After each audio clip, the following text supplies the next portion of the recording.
We need to talk about something that is not getting enough attention out of the deepest corners of the bond market, believe it or not. And what I'm talking about really is this chart. This chart is actually very interesting. And the reason it is interesting is because long rates have disconnected from short rates. As you could see, what is the implication? The implications are far from plain and easy to be understood. They speak to inflation psychology. Now, inflation is a big topic right now, especially since the Fed just recently lowered the rates.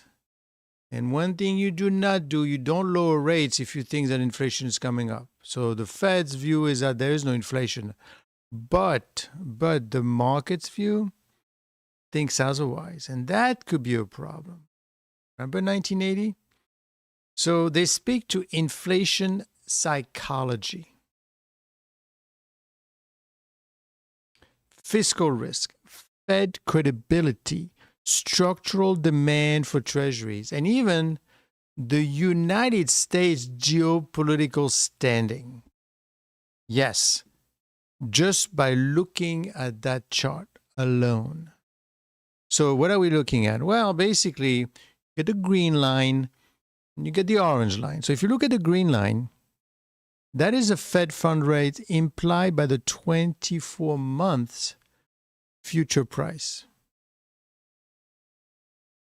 That is what professional traders believe the Federal Reserve will be forced to do in roughly 2 years. The green line.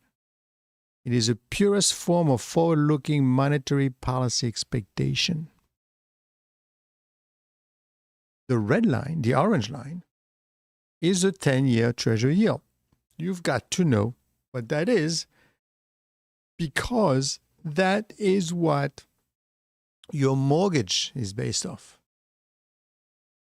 So basically what we're looking at from January 2023 all the way into 2024, these two series moved almost in lockstep. You see that? Green, orange, green, orange, green, orange, green, orange. When markets priced in more hawkish Fed, long yield rose. When the market anticipated cuts, long yields followed. This makes total sense. In a normal environment, the long end reflects expected future short-term rates. But look at the right half of the chart. Look what's happening. This is very important. From mid-2024 through 2025, the two lines are decoupling. The short-term rate expectation falls. Markets expect the Fed to cut. Inflation cools from its peak. Demand for easing grows. Yet, the 10-year yield refuses to follow. Why do you think everyone is saying housing is unaffordable, rates are too high on the mortgages? Yet the Fed is cutting the rates. It stays elevated, hovering around 4 and 4%. There's a signal here. There's a signal something is going on with inflation. Even while the forward Fed fund expectations sink into the mid-threes, this is a disconnection and it is not normal. Why does this matter? Well, when short-term rate expectations fall, long rates typically must follow, right? The 10-year is effectively a long chain of expected short-term rates plus a term premium. So when the 10-year stops following the Fed, that means the term premium is exploding. What do you want a premium? I want a premium because I believe that inflation is going to rise. Therefore, the value of my dollar is going to drop. Therefore, if I'm going to hold the dollar through the treasuries, I want to get paid more. Because a rising term premium signals something deeper. Markets, three things. One, markets no longer trust long-term inflation stability. Two, Markets no longer trust U.S. stability. 1. Markets no longer trust long-term inflation stability. 3. Markets are demanding compensation to hold long-dated U.S. debt because they don't know what's going to happen next. This is not about Jay Powell's next speech. This is not about one CPI report. This is about the structural repricing of American risk. Don't forget that rate that we're seeing, the green, not the green, the orange, right? The orange line is basically the 10-year yield. Now, how does this 10-year yield come into action, right? What does it do? Well, it's basically the rate, the yield that is based on the trading of treasuries. People out there on a daily basis trade treasuries. If they feel the dollar is which is basically the risk-free rate, which is basically the treasury government, with the bonds from the government, that's the safest thing there is on earth. You're holding it because you think it's risk-free, but you still want to get paid more for it. Now, the yield is going up. That means you don't want to hold it, and that pushes the yield up. So inflation psychology is shifting. Notice that the green line, which is a future implied Fed path, drops sharply at several points. Markets believe repeatedly that inflation pressures were easing enough for the Fed to cut. But look at the orange line. The 10-year yield barely budges. It doesn't move. The green line is going down, with the but the orange line, the which is the 10-year Treasury, is not moving. Yet short-term cycles inflation may come down. But long-term structural inflation risk is not dead. That is what you need to realize. That there is an embedded inflation discussion to be had. This is the legacy of reshoring and supply chain restructuring, geopolitical fragmentation, higher energy volatility, massive deficit spending, chronic labor shortages, unprecedented industrial subsidies. This isn't 2012. This is the QE world. This is a new inflation regime. Fiscal reality is catching up. That's what is happening here. And this is very important because the long-term yields reflect inflation risk and fiscal risk. You may not really fully comprehend or appreciate it right now, but that means there's concern about the debt and inflation. $2 trillion annual deficit during peacetime, rising interest expense. Now, the fastest growing line item in the federal budget, exploding entitlement costs, and the Treasury issuing record volumes of long-dated supply. When the government issues too much long-term paper, yield must rise. There's too much paper.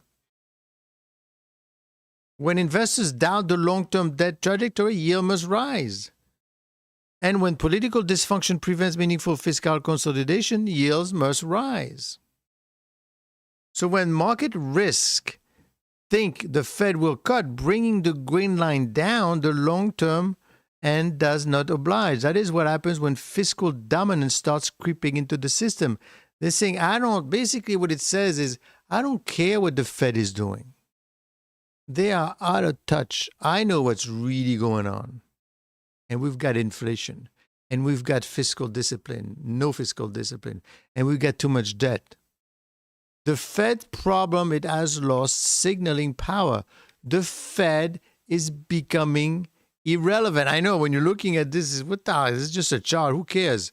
Exactly. And that's how you make money in the market because nobody's paying attention. I want my subscribers to pay attention so that's how you make money because you know what's going to happen next. And it doesn't look pretty right now. No, when is the next? That's a big question. And we'll do more work on that. But this chart shows a Fed that can influence the short end, but future trades listening. But the long end of the curve, it is behaving independently. That means the Fed has lost control of the transmission mechanism that actually drives real economic activity. Mortgage rates are tied to the long end. Corporate credit spreads anchor off the long end. Infrastructure financing depends on the long end. State and local budget. When the 10-year refuses to come down, the Fed cuts do not translate into meaningful economic relief. Who cares, right? This rate that the Fed is playing with, that's a Fed fund rate. That's all it is. The Fed is not just lowering the rates. It's not lowering your mortgage. It's not lowering the cost of no, it's just lowering the Fed fund rate. And it's supposed to indicate, but they're not listening to it anymore. In the past, they used to. So that is why Fed officials have recently begun open discussion discussing term premium uncertainty, fiscal spillovers, and structural inflation pressures. Because they see exactly what, I mean, if I know it, you bet that they know it. Most people may not realize it. The bond market is no longer following the Fed. Global demand for U.S. debt is changing. That's a geopolitical aspect. Another factor beyond the disconnection is geopolitical and macro structural changes. China is reducing Treasury purchases. For the first time ever, they have less Treasury than the UK. The UK has more. Japan is normalizing monetary policy, making domestic bond more attractive. They don't want the US debt. Oil exporters are recycling fewer petrodollars because you don't need to buy use dollars for oil anymore. Demographics, especially aging population, reduce global saving surpluses. Why do you think the US government is doing all these things that they're doing in the world to become relevant? Right? Geopolitically, it's driven by the fact the US wants to remain relevant. By relevant, it means you got to use the dollar. You got to use the Treasury. Because otherwise, if no one will buy your stuff, then make it yourself. But you're not making it either, are you? The US, does the US make its own medication? No. Right? Most of most of antibiotics are made in China or India. Forget the vaccines. Forget semiconductors, rare earth mineral. All this is being made overseas. Well, as long as they want the dollar, it's good. But how long is that going to last? So that's why it's a geopolitical, that chart is a geopolitical chart. Implication for markets and the economy? Well, it's extremely important because 5 points. 1, mortgage rates remain elevated. Even if the Fed cuts, home affordability will not improve if the 10-year stays high. 2, equity valuation face a ceiling. At 4.2 to 4.5%, 10-year yield forces P ratio downward. Why are you going to get involved in a stock when you could get 4% risk-free? To get what, 10%? 3, corporate borrowing costs stay restrictive. Companies refinancing debt will do so at much higher rates. That is going to impact their bottom line. 4, federal interest rate cost balloon. Every basis points added to the long-term end pushes the U.S. closer to structural deficit crisis. The U.S. owes $37 trillion. 37. That rate is at 4.5. That's going to be a lot of damage because, all that debt that was refinanced a couple of years ago was done at 1 or 2%. Now it's 4%. And every year the U.S. is paying $1 trillion plus in interest expense. And of course, market volatility increases. A decoupled yield is unstable. It sends conflicting signals and widens policy uncertainty. So the big picture, it's a post-Fed world. If you zoom out, the message is stark. The era where the Fed could single-handedly steer long-term borrowing costs is fading. The bond market is taking back control. The long end is pricing. Now you're saying, but why? Why is this happening, right? Why can't the Fed, see what's going on? Can they just not lower the rates? Did they have a choice? How hard and how harsh and how strong did the U.S. administration push for a rate cut?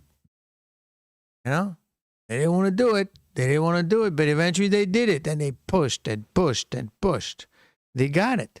But the bond market says, I don't care what you guys are doing, but we don't believe in it. We don't believe your inflation problem is gone. Yes, I know, administrations tend to have lower rates, but that doesn't mean anything.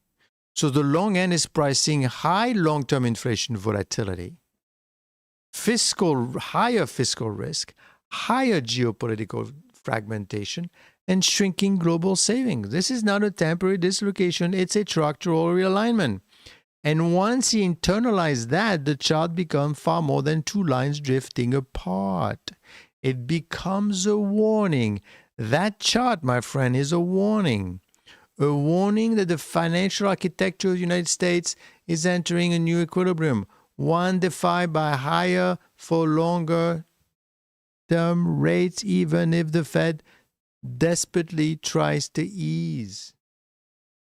So when you hear policymakers say, we expect long-term rates to follow the Fed lower or believe forward guidance can realign the curve, look at this chart.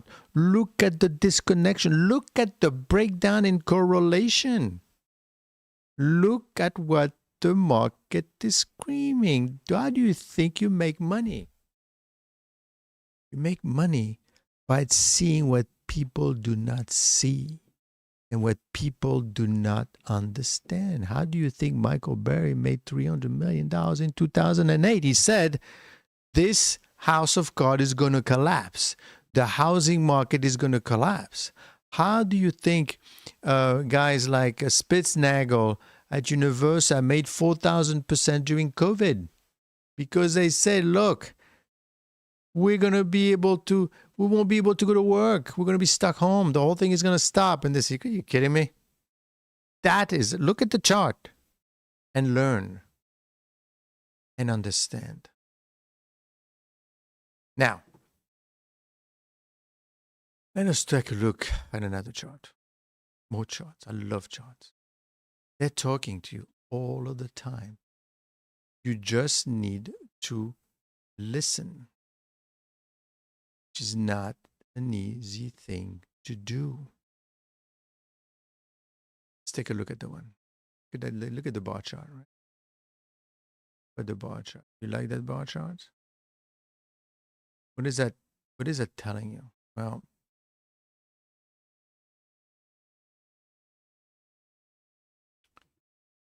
let's talk about a pattern in financial markets that is so consistent, so historically reliable that when it breaks, it tells you something is very wrong beneath the surface. And the pattern is this. When the Federal Reserve begins cutting interest rates, long-term interest rates almost always fall for it. But today, as you could see, in 2024 and heading into 2025, that long-standing relationship is breaking down and the implications are enormous. The chart you are showing, looking, comes from Apollo and Harvard Analytics. It compares four major Fed cutting cycles: 2001, 2007, 2019, and 2024. And it shows two things for each cycle: how much the Fed fund rates fall and how much the 10-year Treasury falls. Now, watch what happens, right? In 2001, during the dot-com bubbles,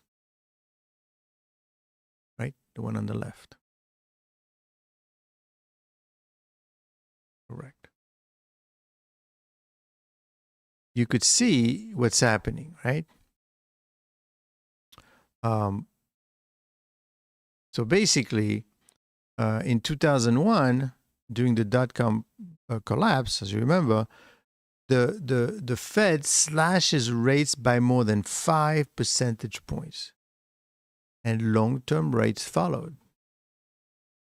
And the 10-year yield fell sharply. Investors were terrified. Money rushed into safe treasuries. Classic recession behavior.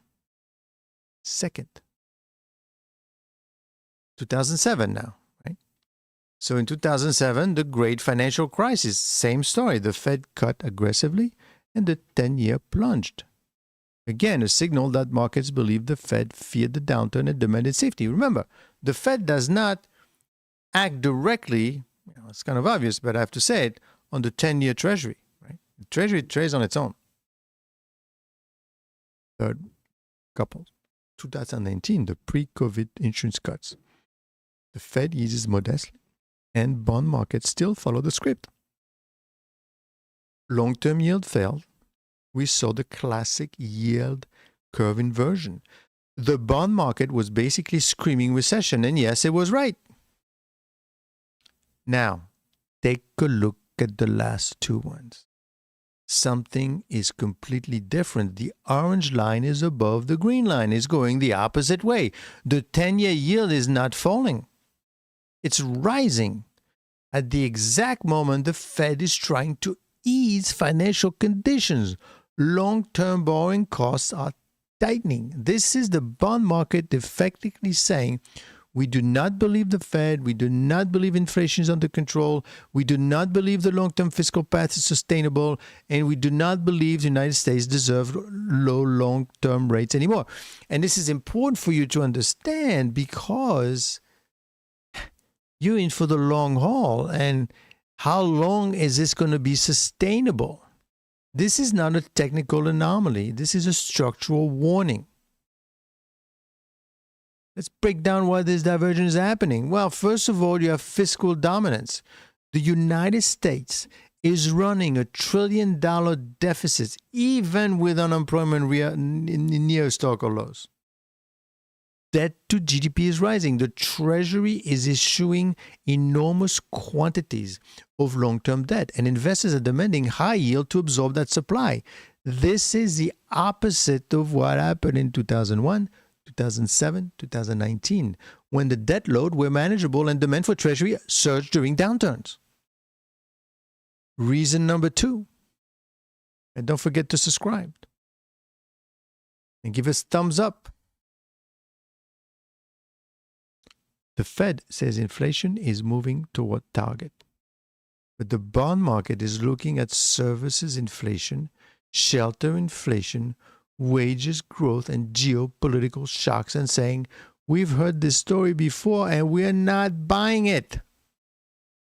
Reason number three, geopolitical risk and deglobalization. In the prior cycles, globalization was suppressing prices and stabilizing supply chains. But now with the tariffs, the reshoring, the shipping disruptions, and global fragmentation, all pushing long-term inflation risks higher. For over a decade, central bank QE artificially suppressed long-term rates. That era is over. The bond market is repricing reality without the Fed acting as a constant buying of duration. So obviously the consequences are enormous. One, housing, mortgage rates follow the 10-year. So mortgages stay at 7% forever. That's going to be difficult. Two, corporate borrowing. High long-term rate means refinancing risks explode. Third, the U.S. government itself. Higher long-term yields means higher interest expense on the national debt. Fourth, the stock market. Tech and growth stock depend on cheap long-term capital. They ain't getting that, but there is the most important point. This chart shows that the bond market is now in open disagreement with the Federal Reserve. That's a moment to watch. Be careful. Be careful.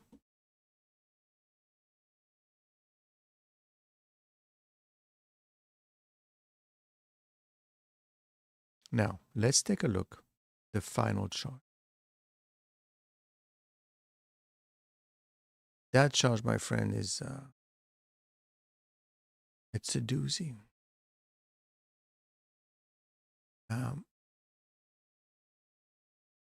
Explain to you.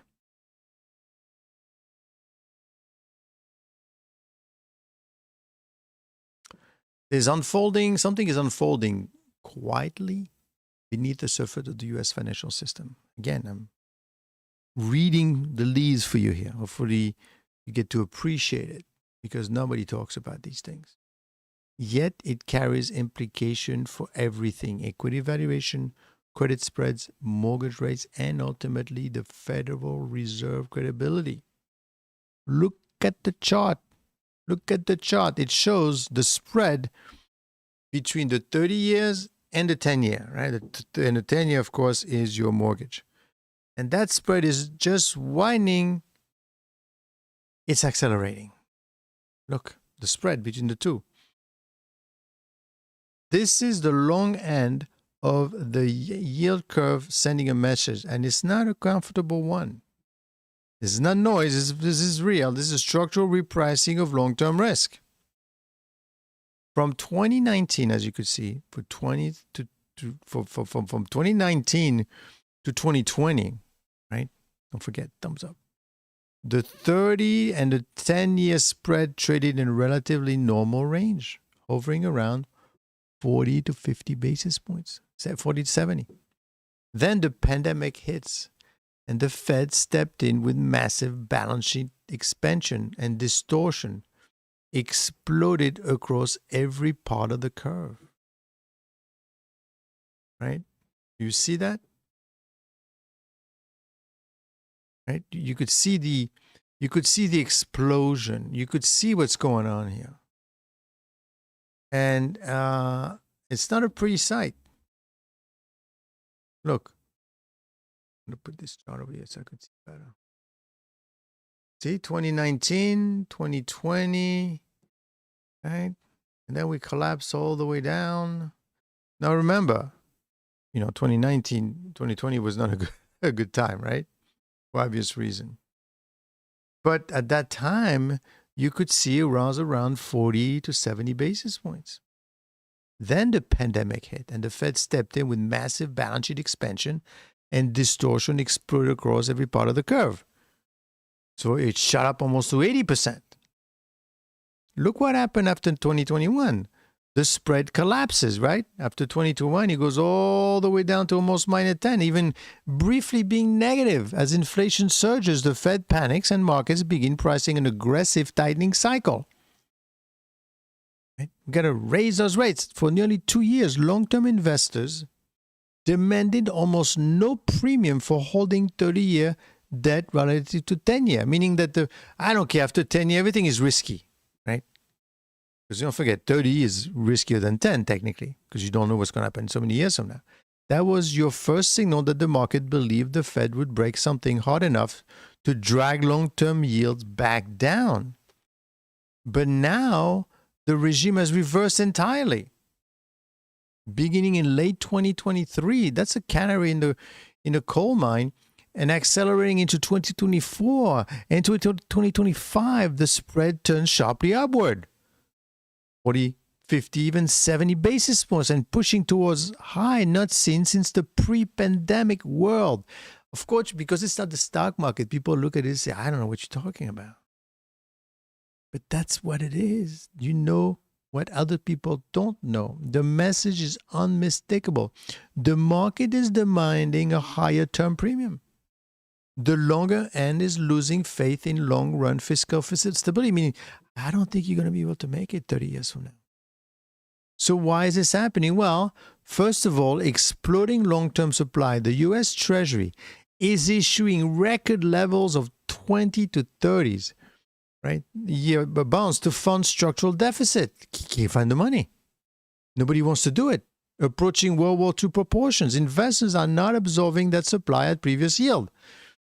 They want compensation, real compensation. I want to get paid for 30-year yield. I don't know. I don't think you guys are going to be around. Second, fiscal dominance is no longer a theory.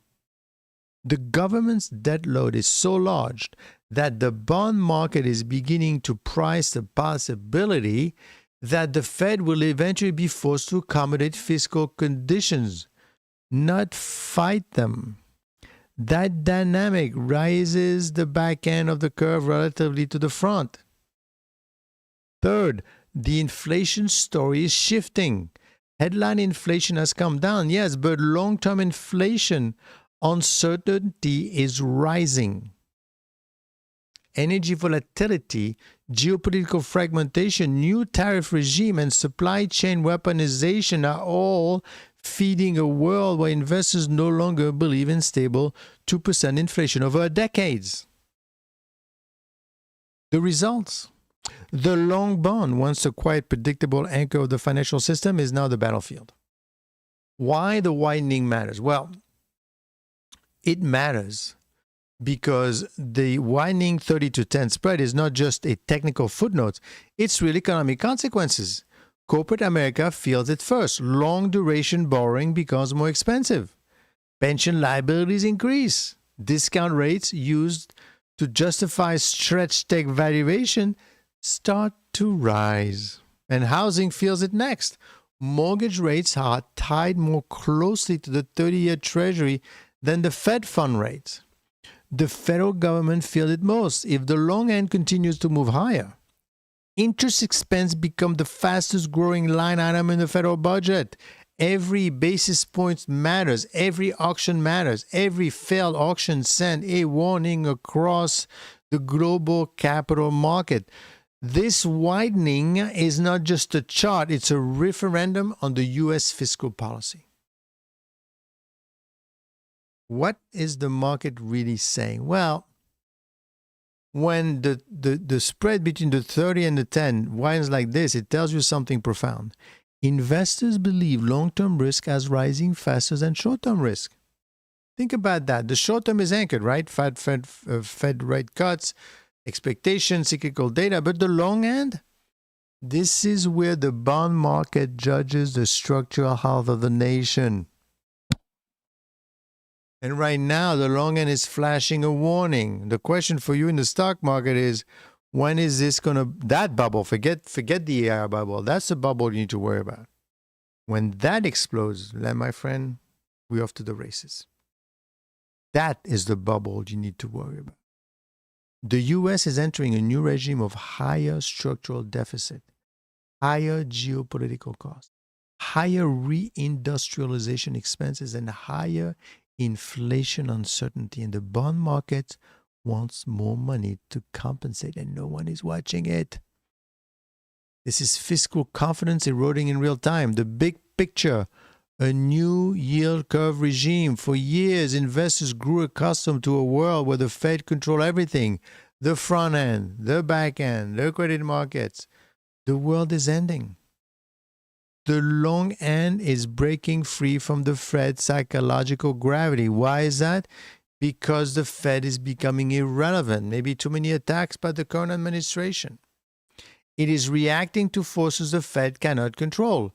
Structural deficit, demographic pressures, defense spending, energy realignment, multipolar world, persistent inflation volatility. This widening spread is not a blip. It is the first chapter of a long-term repricing. So what are we looking at? Well, we are looking at a bond market whispering the truth that policymakers don't want to confront. The era of cheap, predictable, long-term U.S. debt is over. The long end is now an open revolt. The widening spread between the 30 years and the 10 years is the clearest evidence yet that markets are no longer pricing a short-term cycle.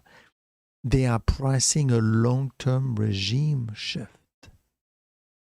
Ignore this at your own risk, because when the long end speaks, and it's speaking loudly, you may not hear it, but I'm seeing it, and that's why I'm showing it to you.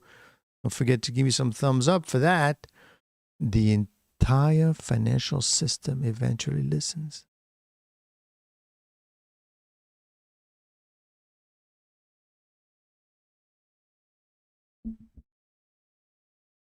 So what are we saying?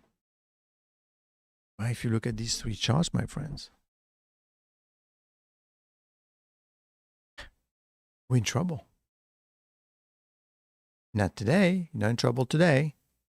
Okay, because the Fed keep printing, weakening the dollar. Inflation is going to stick around for a while, even becoming stronger and stronger as you lower rates. The Fed is becoming irrelevant. Now, of course, what are we talking about? Stock market is doing great.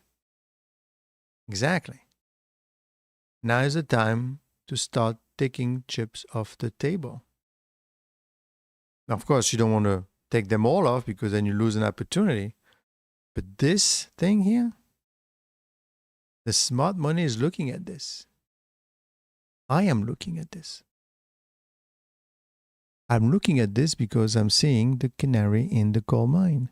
And I love it that no one else is looking at it, paying attention, right? Because everybody's looking at the stock market.